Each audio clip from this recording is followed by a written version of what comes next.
Hello students, this is Deepti Goyal. I hope all of you are fine. Today we are going to study lesson 3, Always Speak the Truth. I hope you did your homework of lesson 2. So, इस lesson में हमें हमेशा सच बोलने के लिए motivate किया गया है. So देखिए कैसे. Once there was an emperor in China. China में एक बार एक चाइना का राजा था. Who was fond of gardening? जो गार्डनिंग का शौकीन था. He loved plants and gardens. उसे प्लांट्स और गार्डन से प्यार था. He even enjoyed working in his gardens. वो अपने गार्डन में काम भी करता था. मीन्स फूल पेड़ पौधे वहाँ उगाता था. People come from far and wide to see.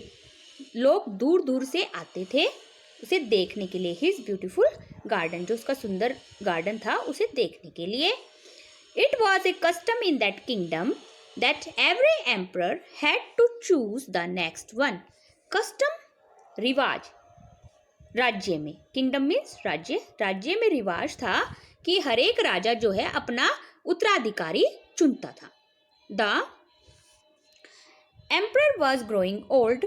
राजा जो है वो बूढ़ा हो रहा था. सो ही थॉट, इसलिए उसने सोचा, it is time I choose someone to be the next emperor. कि समय आ गया है, अब मैं किसी को अपना सम्राट चुन लूँ, अपना उत्तराधिकारी चुन लूँ. But how shall I choose, लेकिन मैं कैसे चुनूँ. He thought about it for a long time.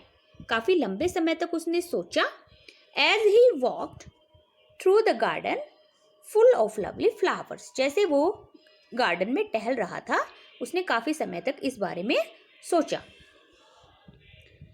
The next day the emperor made an announcement. अगले दिन राजा ने एक घोषणा की. अनाउंसमेंट मीन्स घोषणा. All the capable children were called to the palace. महल में बुलाए गए. Among them there was a boy called Chang. उनमें एक लड़का था जिसका नाम था Chang. Chang was still young, but he was known for his skills in gardening. Chang young था, जवान था, अभी बच्चा ही था, लेकिन वो उसे गार्डनिंग का काम काफ़ी अच्छे से आता था. He had a way with plants. उसे पौधों को उगाना काफ़ी अच्छे से आता था. Plants grew very well when he tended them. पौधे काफ़ी अच्छे से उगते थे जब चैंग उन्हें उगाता था. The emperor was sitting on his throne. Throne means सिंहासन. जो emperor है वो अपने सिंहासन पर बैठा हुआ था. He had a bowl of seeds beside him. उसके पास seeds, बीजों का एक बाउल रखा था.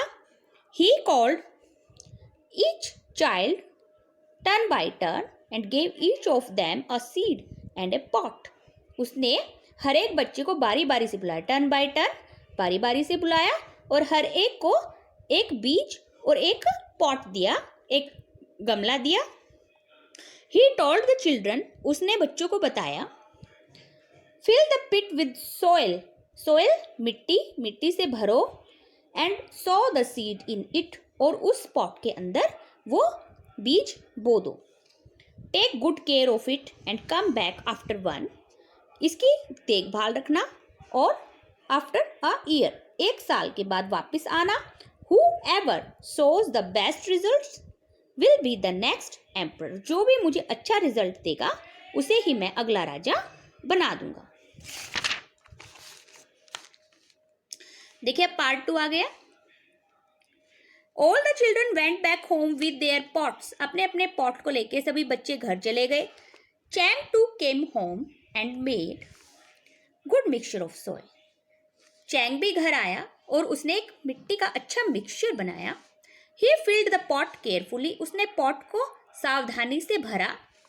Then lovingly, तब प्यार से, he planted the seed in it. तब उसने प्यार से उसमें पौधा उगाया, जो बीज था उसको बो दिया.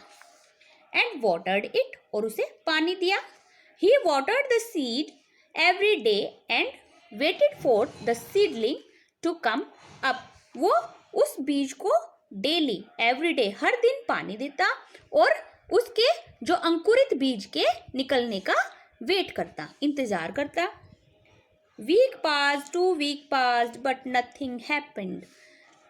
दिनों दिन गुजर गए, सप्ताह गुजर गए, फिर दूसरा सप्ताह गुजर गया, लेकिन कुछ भी नहीं हुआ। No seedling came up. कोई भी बीज बाहर नहीं आया। Chang wondered why it was so. Chang हैरान था कि ऐसा क्यों।